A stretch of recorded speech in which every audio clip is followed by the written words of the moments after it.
Salut! Aujourd'hui on travaille sur un exercice en 3 questions indépendantes, tout autour des fonctions du second degré. Et les mots-clés de la séance, ce sont forme canonique et forme factorisée. La forme canonique, c'est celle qui fait apparaître le sommet de la parabole. La forme factorisée, elle, fait apparaître les racines. Et entre les deux, on a la forme développée classique. Ces 3 formes décrivent la même fonction, juste sous des angles différents. Les 3 questions sont indépendantes, donc pas de panique si l'une te résiste. Tu peux passer à la suivante. Allez, on attaque la question 1. Question 1. Forme canonique et forme factorisée de f de x égale 4x au carré moins 8x moins 5. On a f de x égale 4x au carré moins 8x moins 5. On identifie les coefficients. A égale 4, b égale moins 8, c égale moins 5. Et comme a est strictement positif, la parabole est ouverte vers le haut. La fonction admet donc un minimum. Étape 1, le discriminant.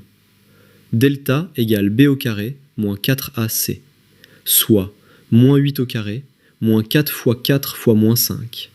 Ça fait 64 plus 80. Delta égale 144. Et 144, c'est 12 au carré. Delta strictement positif, donc 2 racines réelles distinctes. Parfait. Étape 2, la forme canonique. On calcule le sommet. Alpha égale moins b sur 2a, soit moins fois moins 8 sur 2 fois 4, soit 8 sur 8. Alpha égale 1. Et bêta égale f de 1. 4 fois 1 au carré, moins 8 fois 1 moins 5, soit 4 moins 8 moins 5. Bêta égale moins 9.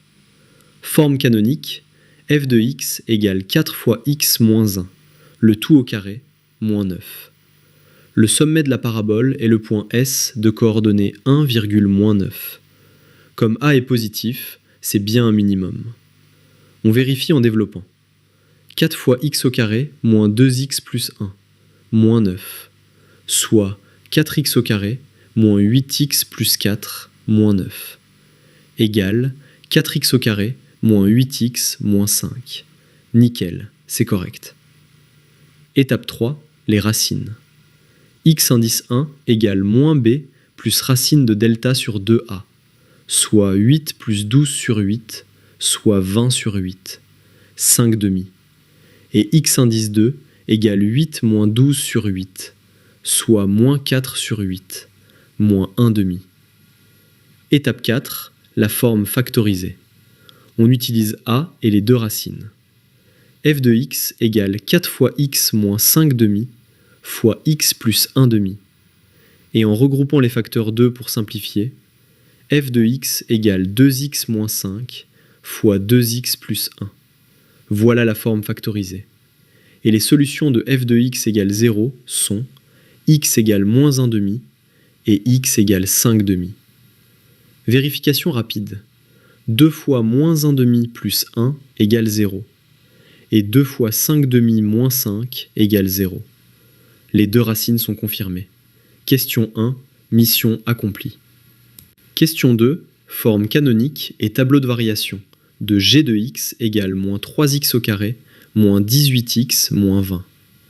Question 2, on a g de x égale moins 3x au carré moins 18x moins 20. Les coefficients.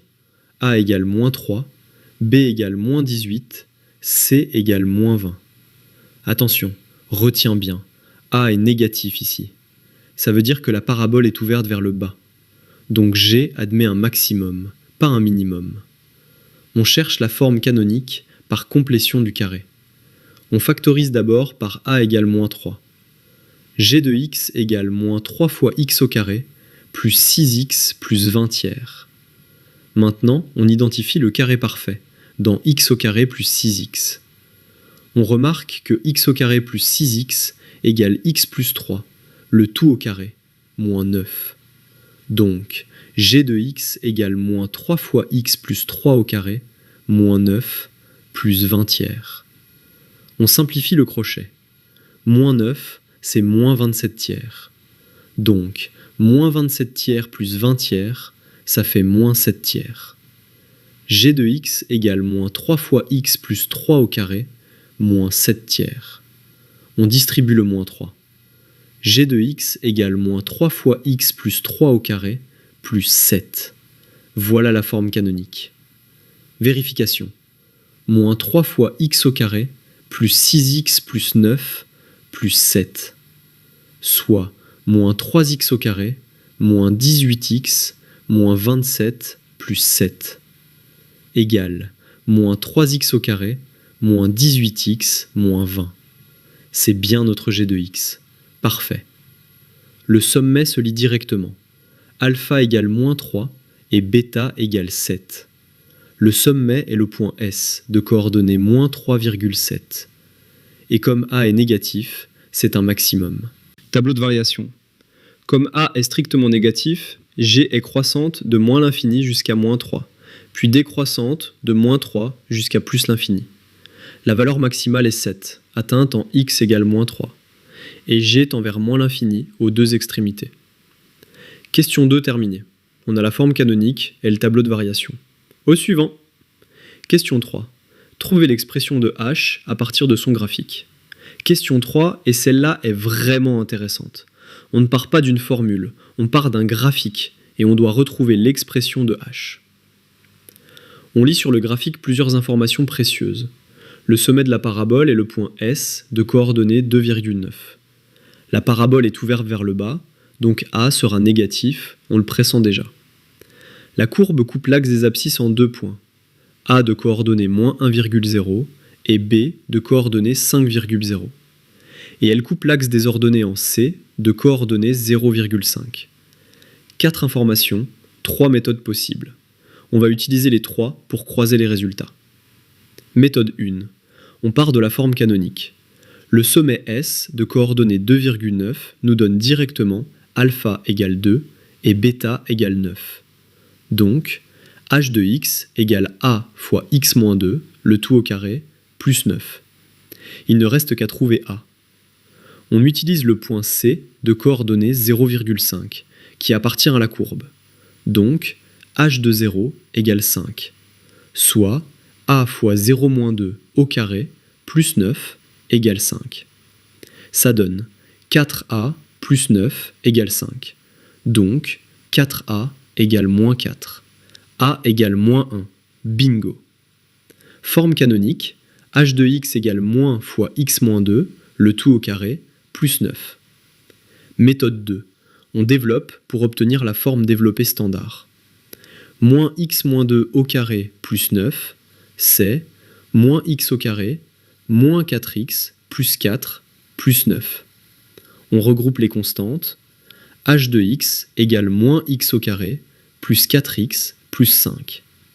Voilà la forme développée, simple et lisible. Méthode 3.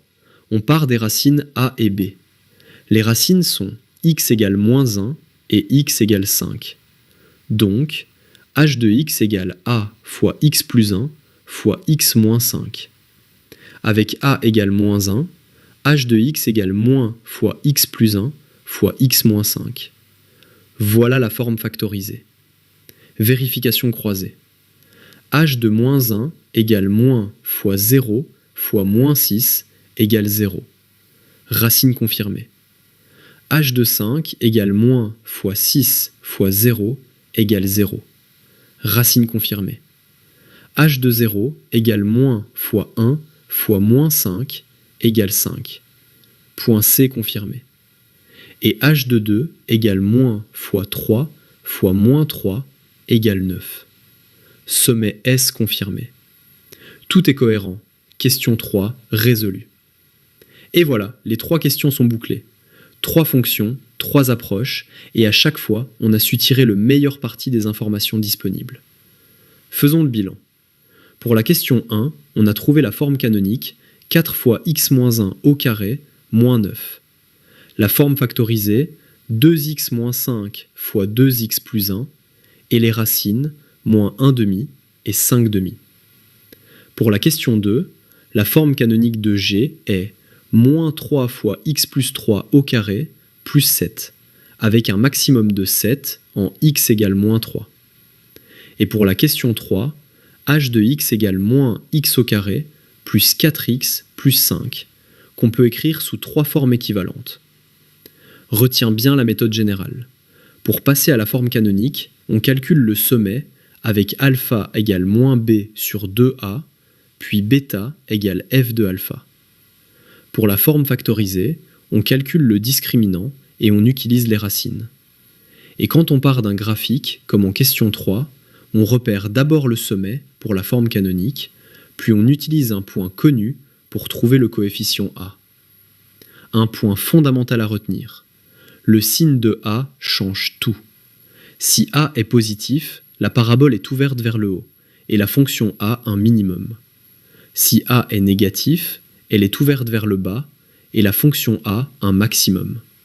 Ce réflexe doit devenir automatique. Ces 3 formes sont au cœur du chapitre second degré, et elles reviennent constamment au baccalauréat.